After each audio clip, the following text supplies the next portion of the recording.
All right, now, this is not a political statement. This is a personal opinion statement from me to you.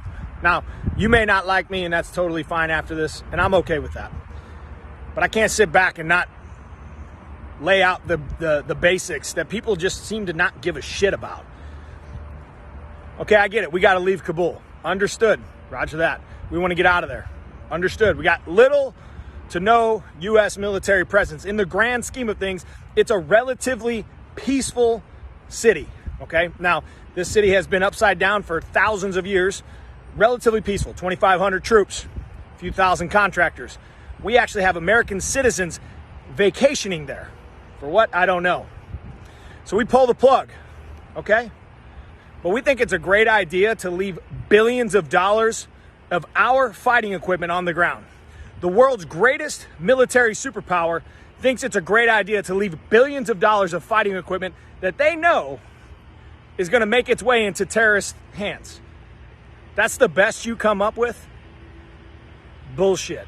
You didn't want to move it to an ally base not too far away just in case we needed it again? You didn't want to get it out of there? You didn't want to take the C-17s and get them up? Get them moving? That's what they're designed to do? No? You didn't want to blow them up? Let's just blow them up. Okay, I'm down with that. At least they don't make their way into the terrorist hands. Seems like a novel idea. But no, the best idea we got is let's just leave them. What?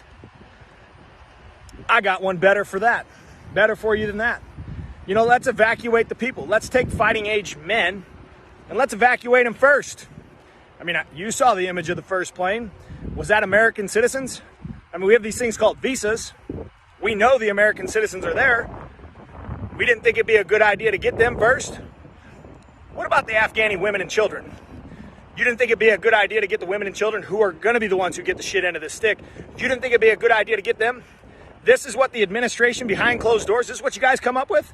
My ass. Now you're going to say, oh, they're incompetent. No, they're not fucking incompetent. They're calculated. And the fact that you can't see that is the problem. We're in a shell game. They wanted you to look over there. We're watching it. And all the while, they're fucking us over here. U.S. southern border. You just leave it open. We're in the world's greatest pandemic or largest pandemic. Bodies piled everywhere. See them? Got to get tested to go get a goddamn burger. But you don't have to get tested to come across the borders. You don't have to have a U.S. or a passport at all. You have to have no documentation. We're just going to bring you in and ship you anywhere you want. Seems like a great idea. That's the best you can come up with? Why would you do that? You better start asking yourself why. Why would they do that? Because I can't figure it out. The only thing I can figure out is they want us to all fight over this shit while they're sticking us in the ass over here. Now, you see some propaganda like, oh, we got to get out of the Middle East because it's cost us $2 trillion over the last 20 years. Well, that $2 trillion over 20 years is really small potatoes compared to the $4.5 trillion they're trying to stick in our ass right now with the new green energy bill. You know, none of this seems to work out. Well, it doesn't add up to me. It confuses me, and it should confuse you. They're not incompetent. They're calculated. And the sooner you start understanding that we're getting fucked by our own goddamn government, the better off you'll be. Now, you might not like me after this, and I'm okay with that. But the truth is, you need to open your eyes because they're on our soil, and our children are going to have to deal with this shit because of our inability to have a little bit of adversity and have a backbone to stand up for what we believe in. That's the truth. You should be ashamed of yourself. It's disgusting. And if you're not really concerned about what's going on over in the Middle East, that's okay. I disagree with you. You should be. But let's talk about your dollar. Let's talk about that $4 trillion they're talking about sticking in your ass. Well, you know that $4 gasoline that you're starting to bitch about that used to be $2.50? Wait until 3, 4, 5 months from now when that gasoline's $5.50.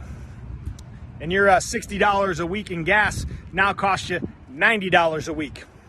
Or that $150 a week in groceries is now $225, but you're making the same money. That's called inflation. They print that money, it devalues the money that you make now. You see, that's a real problem, and it's coming. Do you know why? Because while we're all fighting over all these things and they're creating all this noise, they're busy passing this bill over here behind our back. That's what's going on. Now, you can choose to see it or choose to avoid it, but either way, it's coming into your house. It's coming into your pocket. It's coming into your life. Now, I would highly encourage you to pull your head out of your ass is start to pay attention, start to have a voice, and vote people into office that actually give a shit about you. That's what I would suggest you do. Start to pay attention. Nobody's coming to get you. Nobody's coming to save you. Nobody's coming to help you. This is America. You're going to have to learn to help yourself.